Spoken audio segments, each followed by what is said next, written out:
Vërteton se vetë komuna fillimisht të nderin i kishte dhënë Madekos, del se as Madekos nuk kishte katalog, disa prej autorizimeve të nevojshme nga prodhuesit e dokumente tjera që kërkoheshin me tender.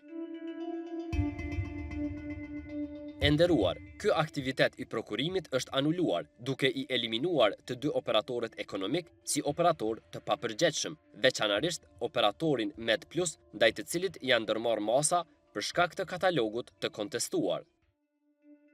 Por këto verifikime nuk ishin bërë edhe herën e parë, kur Madekosit iu dha tenderi. Po, janë verifikuar të dy ofertuesit. Operatori tjetër ekonomik, Madekos, kishte paraqitur disa katalog, por jo të gjithë ata që kërkoheshin nga njësia kërkuese. Për këtë arsye, edhe operatori Madekos është eliminuar si operator i papërgjegjshëm.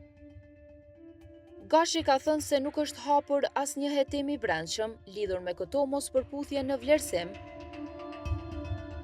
E nderuar, nuk është hapur ndonjë hetim i brendshëm, pasi të gjitha veprimet janë ndërmarrë në përputhje me kompetencat e mia si zyrtar përgjegjës i prokurimit dhe për të gjitha rastet është njoftuar OSHP-ja si organ kompetent. Po ashtu, dua të theksoj se unë nuk jam kompetent të ushtroj rolin e hetuesit policor apo të prokurorit. Për çështjet e tilla ekzistojnë organet kompetente të drejtësisë, ndërsa përgjegjësia ime kufizohet në zbatimin e dispozitave të LPP-s dhe procedurave të prokurimit.